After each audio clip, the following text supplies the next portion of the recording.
very important that we find the timekeeping device. Quite important for me, very important for you.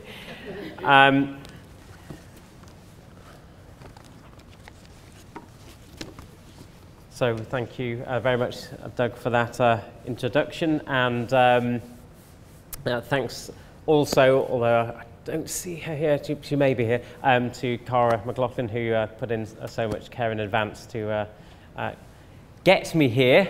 I don't mean just to Canada and Vancouver, but actually from the hotel to this building with some excellent planning. So thank you more generally to everyone for coming and for inviting me to deliver this inaugural Southern lecture. And I must warn you that Doug invited me on the basis of my book Equity Stirring and not my textbook on trust, so we might find that we're in the realms of culture rather more than law today. But maybe for the first lecture on equity, that's not a bad thing that we go to some of the origins.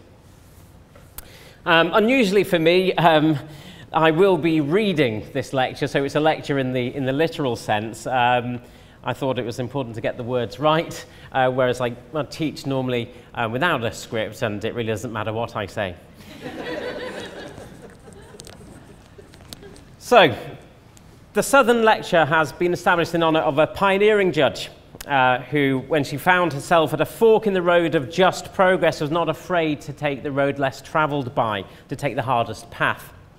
I'm therefore humbled to be invited to deliver the first Southern lecture on the subject of equity, and to be given this opportunity to suggest a new path and to start to struggle along it together.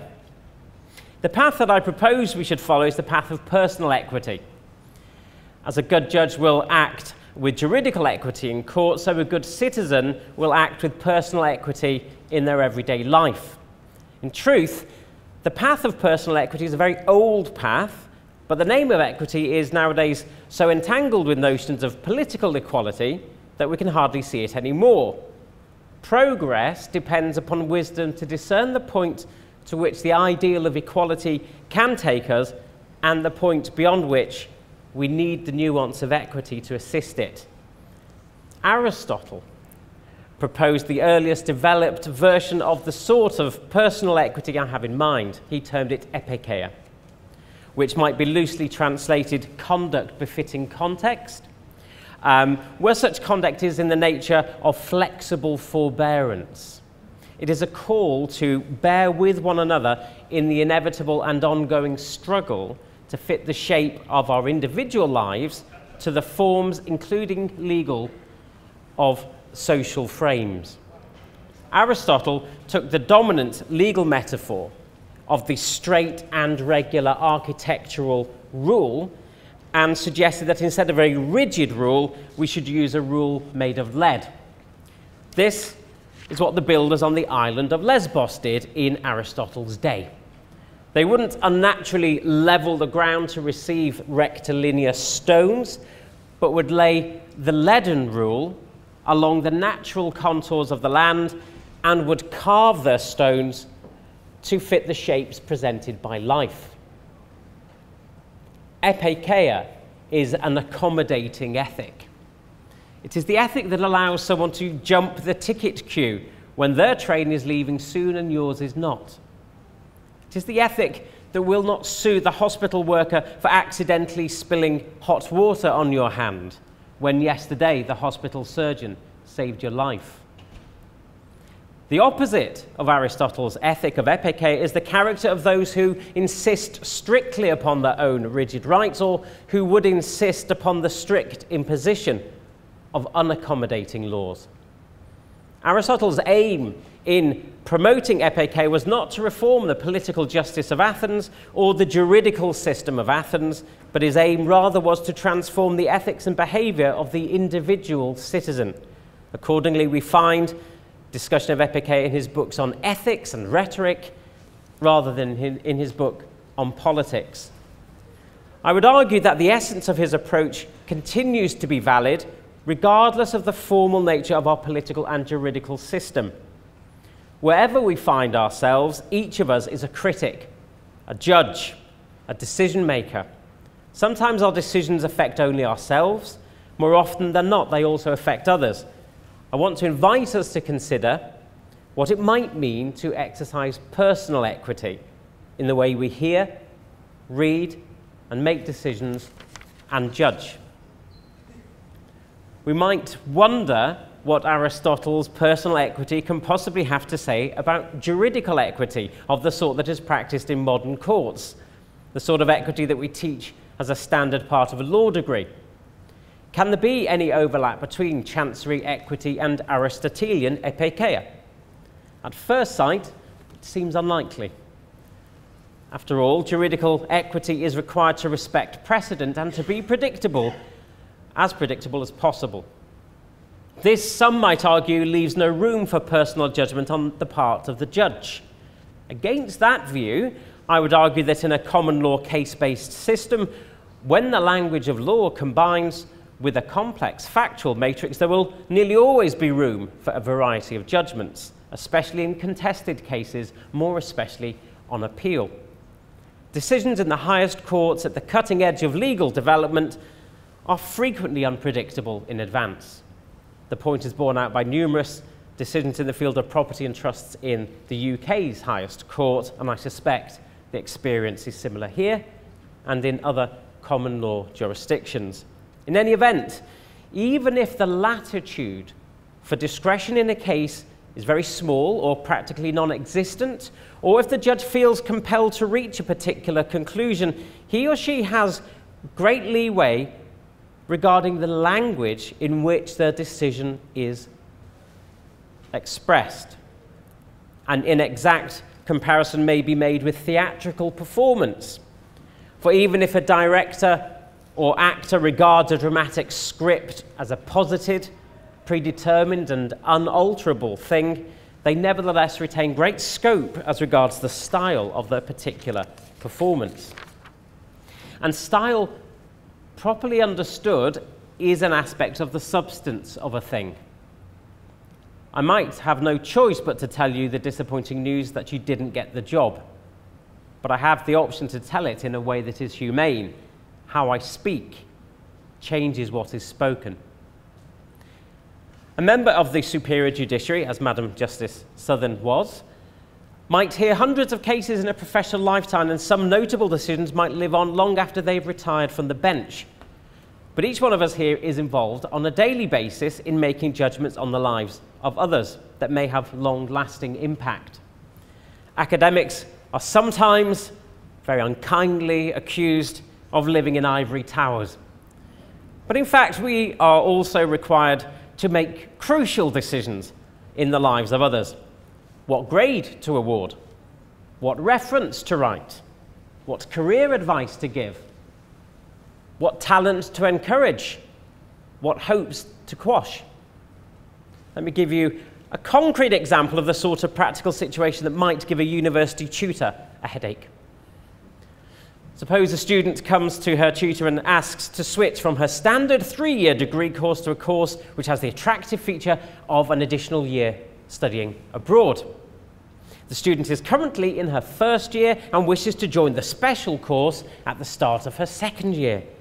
The student is a good student, and there is space on the course, so there is prima facie no practical problem in approving the switch. The problem that presents itself is a problem of fairness. All the students already on the course are currently undertaking modules which the newcomer has not studied. The pursuit of those first-year modules is by no means a substantial prerequisite for success on the special degree, but it has traditionally been a formal requirement of that course.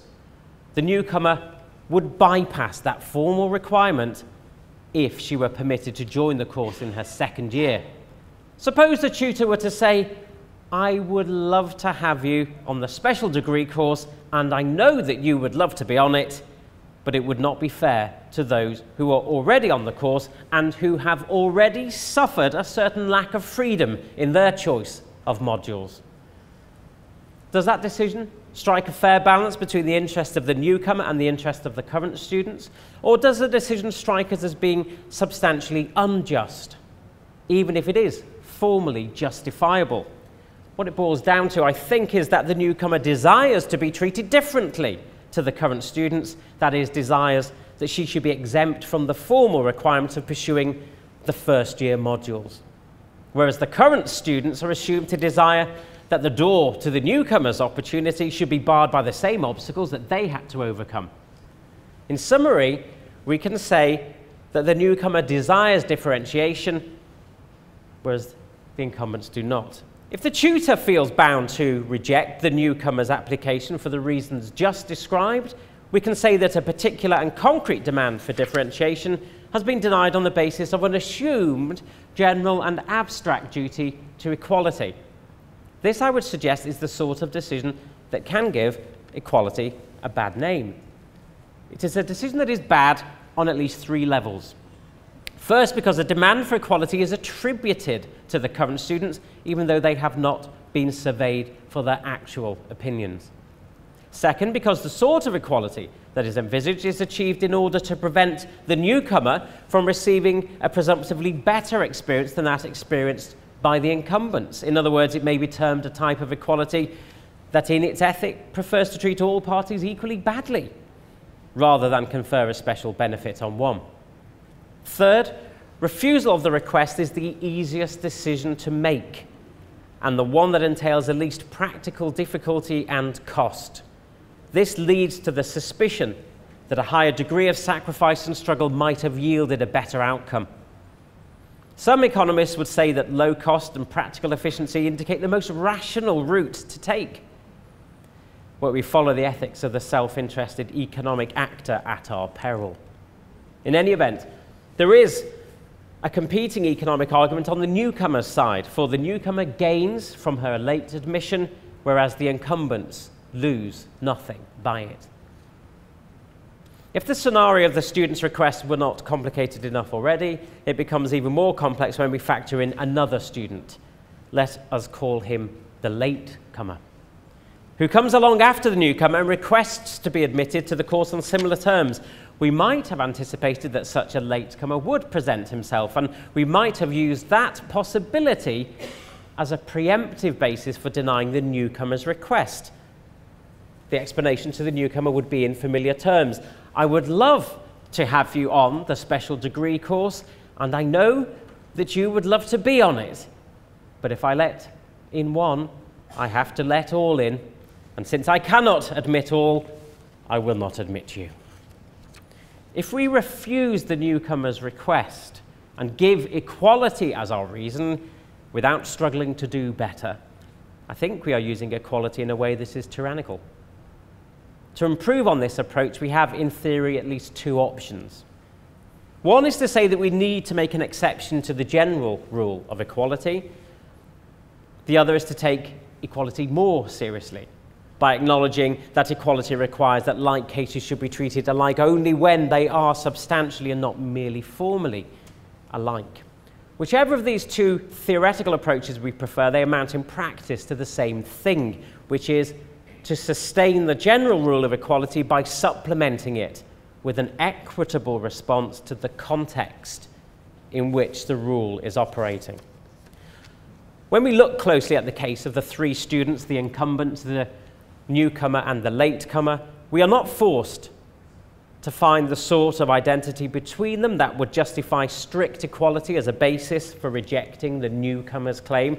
We find, in fact, that the sacrifices already made by the incumbents has guaranteed them their place in the second year of the degree course.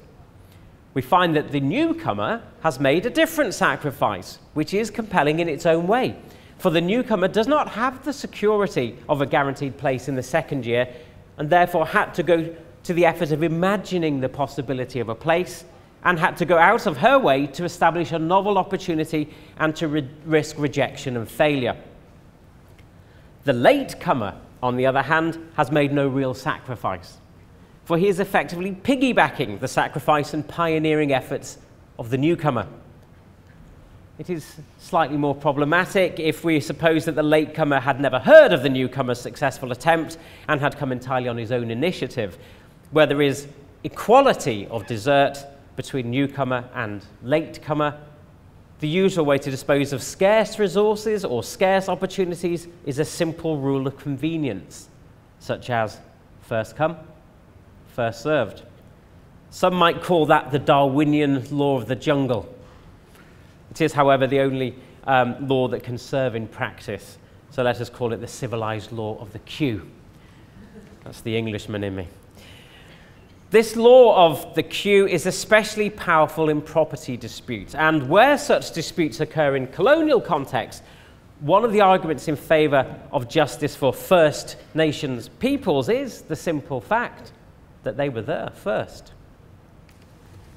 From first to thirst. If I might be permitted, I'm sure I will be permitted, if you're expecting your CPD point to mean anything, if I might be permitted a brief digression into more traditional equitable territory, it may be interesting at this point to consider two maxims of the Court of Chancery. The first is the maxim, equality is equity, and the second is the maxim, where the equities are equal, the first in time prevails. The wisdom of the first maxim, equality is equity, indicates that formal equality is accepted as the best available equity as a last resort, when a more nuanced equity cannot be discerned. As Mr. Justice Vasey said in Jones and Maynard, I think that the principle which applies here is Plato's definition of equality as a sort of justice. If you cannot find any other, equality is the proper basis. The maxim first in time, first in right operates on a similar basis of last resort. Allocation according to priority in time is resorted to where the equities being equal, there is no better basis on which to proceed.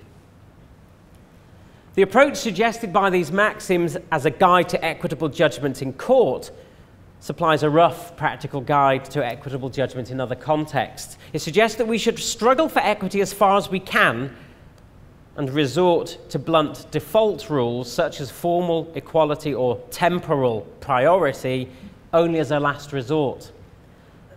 None of this is to say that formal equality and temporal priority cannot be considered a sort of justice. It is only that they are rarely as substantially just as we would hope when applied to particular cases. Suppose that we are set the straightforward challenge of dividing three identical loaves between three non-identical people. The equality of one loaf each is only one way, and it is the crudest way of carrying out such a division. It is crude, and it is potentially cruel, for it ignores the circumstances and characteristics of the individual claimant. It does not consider where the three individuals have come from, or to where they are going. Has one just eaten a meal? Is one expending more energy in the pursuit of the common good? Is one a small child and the other two adults? A distribution of one loaf each might be considered just where we are ignorant of context and individual characteristics, but where we can acquire knowledge of such factors, only a more nuanced distribution, an equitable distribution, can be considered just. The example of the loaves illustrates just one of the difficulties that we will face if we attempt justice on the basis of formal equality alone, namely that we will be unable to agree upon the form that formal equality should take. Aristotle pointed this out more than 2,000 years ago, and even if we agree with Aristotle that a just distribution should take the form of a proportionate distribution, we are thrown onto the question, proportionate to what? Need? Talent? Labor? Formal equality is a powerful weapon in the fight for political justice, but it is a blunt weapon, useful when bludgeoning blind, but not suitable for striking a specific target. Equality will not cut it unless it is honed by equity. To understand just how blunt equality is in its untempered form, we need only look back to the time of the framing of the US Constitution, when a group of men, including many who were slave owners, could declare it to be self-evident that all men are created equal. The sad fact is that even as things then stood, their declaration had a disturbing integrity to it. For as Aristotle, another supporter of slavery, observed, we are only legally compelled to treat as equals those who are equals before law. we have come a long way in our effort to populate the starting line of equality before law, but this should not disguise the fact that we are politically selective about those who have legal standing to appear at the starting line. Even today, some animals are more equal than others, which is why human rights are legally enforceable, but animal rights are not. The blunt rule of legal equality is a tool in the hands of those who have the present power, whether that power is democratically founded or not, and as such it is too easily turned into a tool for tyranny.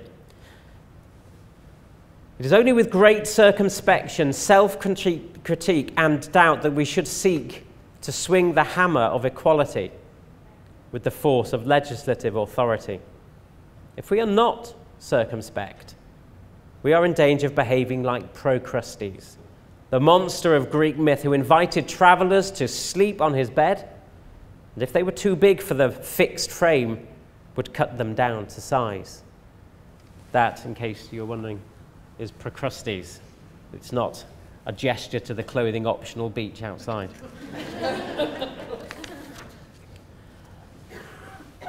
Let me offer an example from the world of sport. Suppose that an athlete who was born without feet runs on artificial blades instead. Now suppose that this blade runner claims to be entitled to run in the Olympics. Not the Paralympics, but the Olympics itself. We shall leave to one side the somewhat distinct issue of the blade runner who wants to compete in both athletic meetings, for in that case there is an aggravated problem of determining fair access to scarce opportunities. I will also leave to one side the specific case of Oscar Pistorius, the blade runner who was, in fact, permitted to run in the Olympics and Paralympics at London 2012. The best Olympics ever.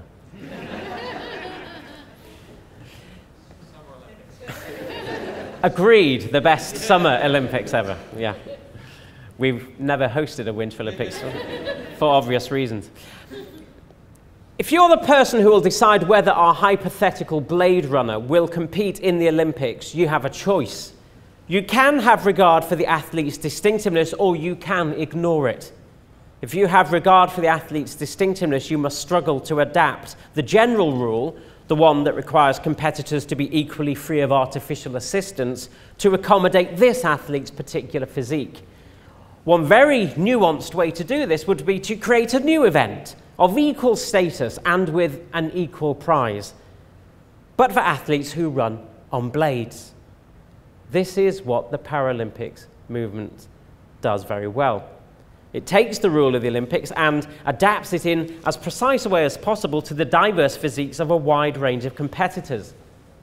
It is a beautiful sight to see the starting line of a Paralympic event made up of competitors with 2 arms, or 1 arm, or no arm at all. It is beautiful because it makes no pretense to be an equal race, but celebrates that it is an equitable race. Suppose, on the other hand, that we conclude that the blade runner's distinctiveness ought to be ignored. We decide that the blade runner will be permitted to run in the Olympics against foot runners. Suppose that we reach this decision on the ground that differentiation would be discrimination and that equality demands that the blade should be irrelevant. Would we be guilty of preferring an easy equality to the struggle to accommodate individual difference? Would this not be the behavior of Procrustes? Would this not be a notional cutting off of every competitor's foot in order to make them fit the frame? Would we have turned equality to tyranny? And does the blade runner who asserts a general and abstract right to equality as a route to the race show a lack of personal equity? However we are inclined to answer those questions, we would no doubt be more indulgent in a world without a Paralympic movement. For in such a world, the rule of equality would be otherwise unmodified by equitable respect for difference. In such a world, to let the blade runner compete might even be considered an equitable bending of the rules. We might also be more indulgent in the case of a true pioneering role model. Here I am thinking of Oscar Pistorius, provided that we are free to distinguish his case from future cases that might claim a spurious equality to his example. Returning to our hypothetical case, let us ask the question, what if the Blade Runner went on to win the Olympic race? We would realize too late that no artificial blade can exactly replicate the performance that an athlete would have been capable of if they had been born with feet. We would realize too late that we have almost certainly been unjust to the person who, running without blades, came second and missed out on gold. Too late, because the unbendable rule of a race is quite rightly that everyone on the starting line is entitled to the prize if they run within the rules and win. The struggle to make an equitable accommodation of difference must come, as it does in the Paralympics, before the competitors line up together. I should qualify that last statement by saying that there might exceptionally be equitable indulgence after the race has started, but not to the prejudice of other competitors.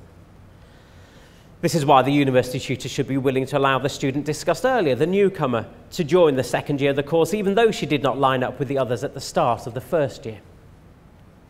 The field of sport supplies other examples of equitable indulgence. In 2005, Liverpool Football Club won the major club competition in European soccer, the Champions League. However, they finished fifth in the domestic league that year, and only 4 English teams could go through to the next year's European Champions League competition. The English Football Association nominated the top 4 teams in the domestic league, and it looked, therefore, as if Liverpool, the champions of Europe, would miss out on the chance to defend that title. In the event, the European governing body accepted the nomination of the 4 top-placed English teams, but also exercised extraordinary discretion to enable Liverpool to compete. In practice, this indulgence was facilitated by a small club from Wales who had already secured a place in an early preliminary round of the European competition. They agreed to offer their place in the competition as the prize in a special playoff against Liverpool. Liverpool played the tie and won it, and went on to participate in the Champions League. The small Welsh club gained finance, fame, and friends. It was a torment to find a solution to the problem thrown up by Liverpool's predicament, but the struggle produced a beautifully nuanced, equitable outcome in the end. This modern example of equity in the world of sport resembles some of the earliest recorded exercises of equity's antique Greek counterpart, epikeia. We find numerous instances of epikeia in the context of a chariot race that was convened by Achilles and described in Homer's Iliad centuries before Aristotle developed epikeia into a practical philosophy. When used in the Iliad, epikeia denotes a vague sense of doing that which is proper or fitting in the circumstances. So we find that the winner of the race, Antilochus, son of Nestor, offered to forego his prize to the higher status Menelaus. Menelaus, one senses reluctantly, responded to this gesture reciprocally by allowing the winner, Antilochus, to keep the prize. Nestor, the father of the winner, was too old to compete in person, but he was awarded one of the prizes by special indulgence. And most significant of all, not least because the word epikeis is expressly employed in describing the episode, Tydeus, who came last in the race, was given a prize because he was the best charioteer and would have won if the intervention of a god, Phoebus Apollo, had not robbed him of victory. Achilles proposed to give first prize to Tydeus, the one who came last. But when it was pointed out that this would prejudice the formal winner, Antilochus, Achilles agreed to award a new prize from out of his private wealth. Here, in the midst of fierce competition and the full physical and political force of the Greek world, the poet wants us to see that the chief virtue amongst the competitors was to forego might and right in order to achieve that which was fitting in the context. The equitable outcome was achieved only after discourse and dramatic struggle, but it was a better outcome, all round, than formal status and the formal rules of the race would have yielded. Simone Weil, who read the Iliad as a poem of force, attributes an extraordinary sense of equity to Homer's description of the deaths of Greeks and Trojans. For in such descriptions she observes that one is barely aware that the poet is a Greek and not a Trojan. The idea of equity that she has in mind is a generous, humane spirit that respects the individual regardless of any formal label. Some might equate that sentiment with equality, but her word, equity, is the better word. Equity cannot be accused of formal, leveling justice. Equity accommodates the curves. Commenting on Weil's appreciation of Homer's equity, James Boyd White observes that it is an equity that goes far beyond impartiality between Achaean and Trojan. It is an acceptance of the conditions of existence so strong as to become a marvelous hospitality to life in all its forms and aspects, a love of the world itself. Equity leads to a just equality when we try to read lives to the full and to hear the whole story. We turn equality to tyranny when we insist upon an abstract legislative rule at the expense of the particular shape of lived lives. Let us return to the Olympic Stadium of London 2012, which witnessed the wonderful sight of Saudi Arabian athlete Sarah Attar running the 800 meters race wearing hijab, an open-faced headdress. She thereby became the first female athlete to represent Saudi Arabia in the Olympics. Regarded with an equitable eye, her achievement is a cause for celebration. Equity looks to the individual in their context and will bend the political rule to accommodate her shape. Even if she had worn niqab, the full face veil, we could take an equitable view. What do we see when we look at the same scene with the eye of equality? The answer depends, of course, upon our particular sense of equality, but it is clear that equality is sometimes aligned with political power in a way that would not celebrate the sight of a Saudi athlete competing in Islamic headdress, more especially if the headdress is of the face-covering form. Even the European Court of Human Rights has presumed to say that the Islamic headdress appears to be imposed on women by a precept which is laid down in the Quran and which is hard to square with the principle of gender equality.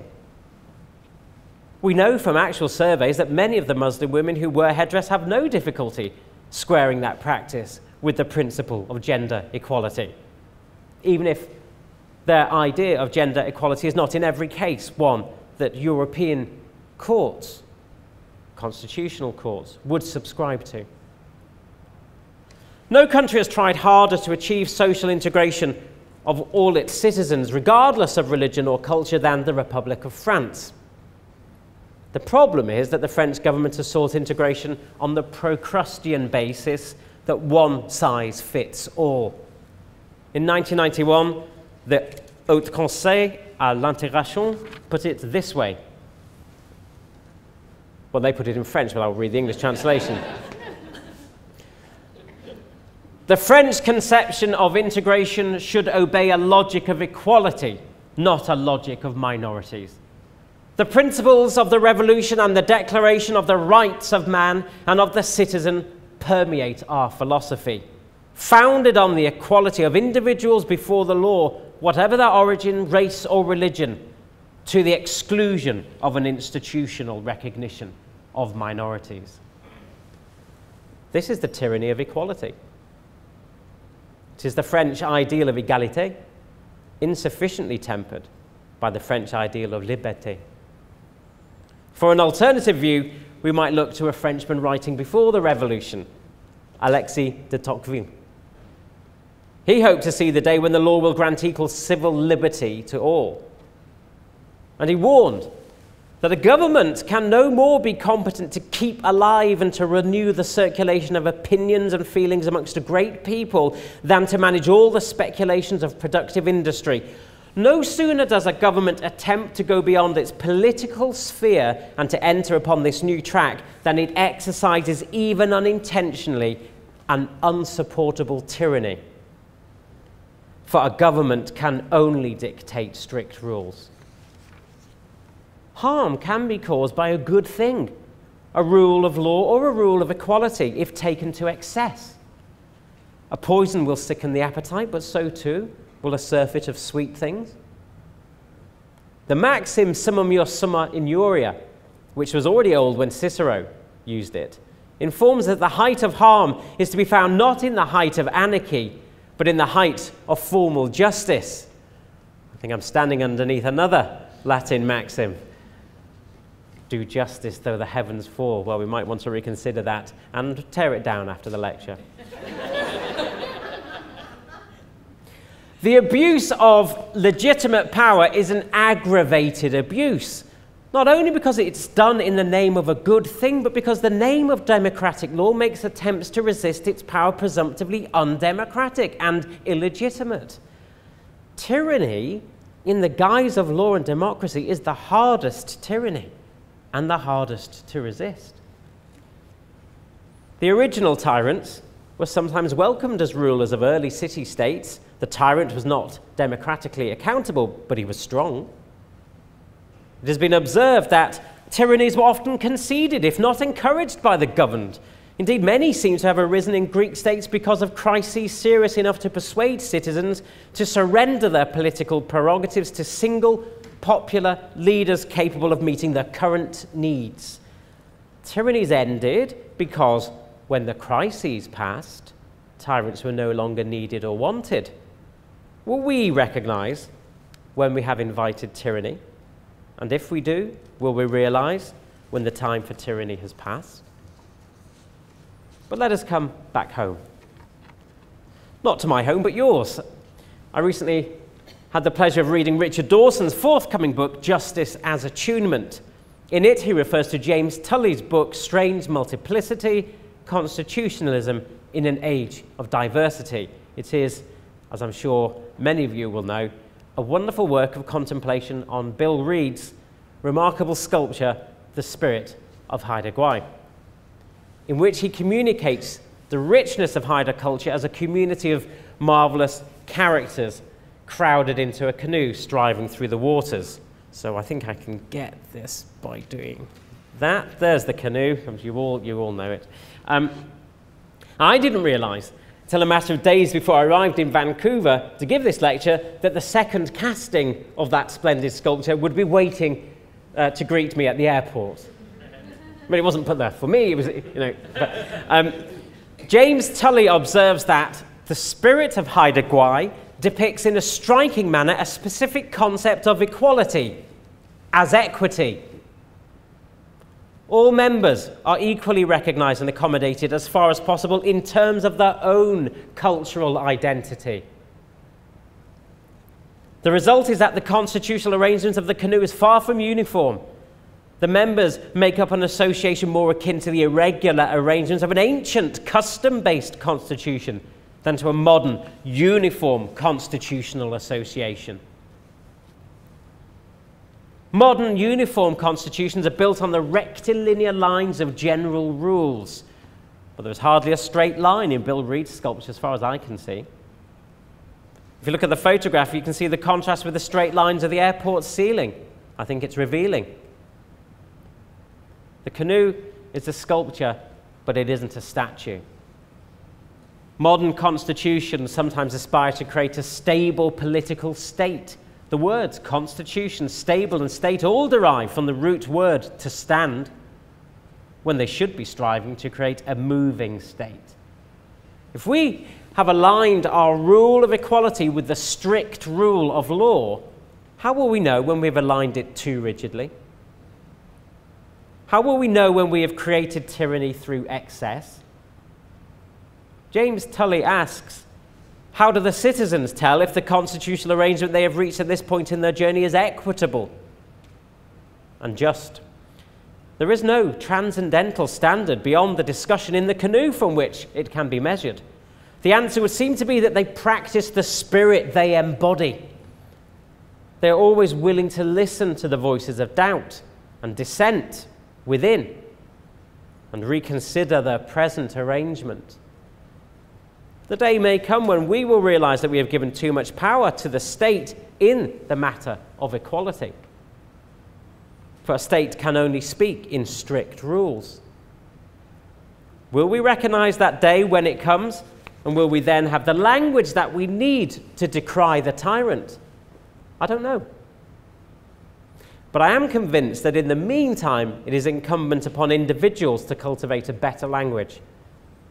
It is exactly 40 years since James Boyd White observed that the language of equality is widely accepted today, so widely accepted, in fact, that it is a cliché, a dead language.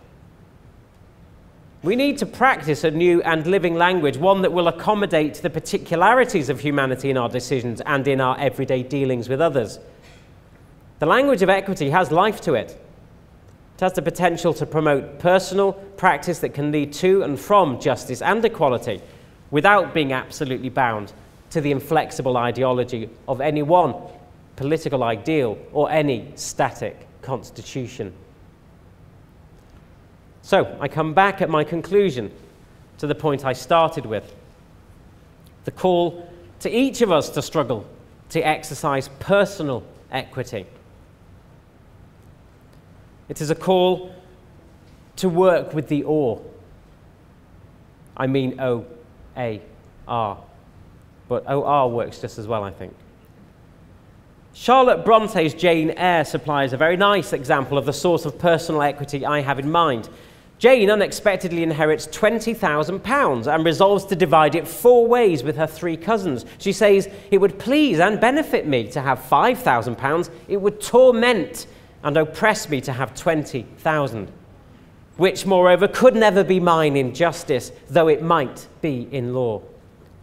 Jane does not insist upon her legal right, but responds to the torment, the struggle, literally the mental torture, that she would feel if she were to insist upon her formal right to keep the entire windfall within her familial context.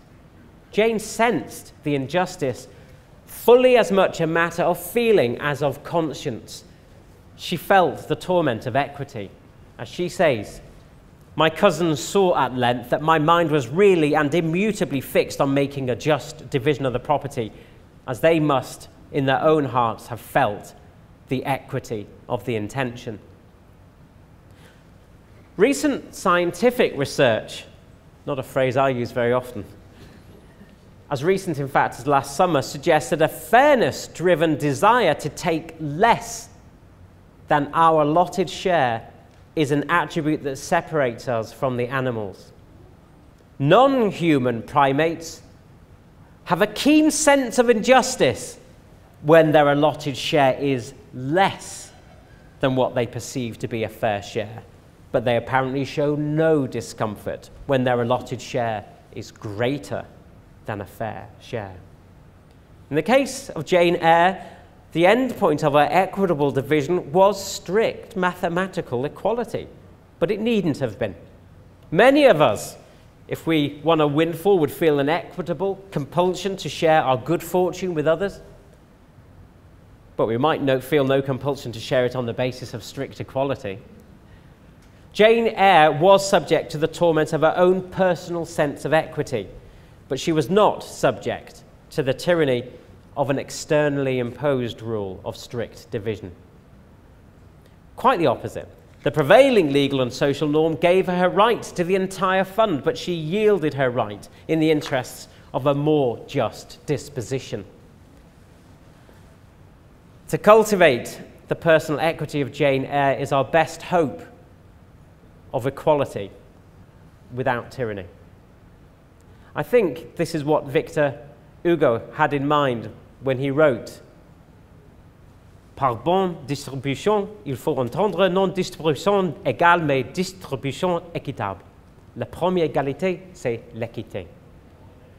By fair distribution, one does not mean equal distribution, but equitable distribution. The first equality is equity.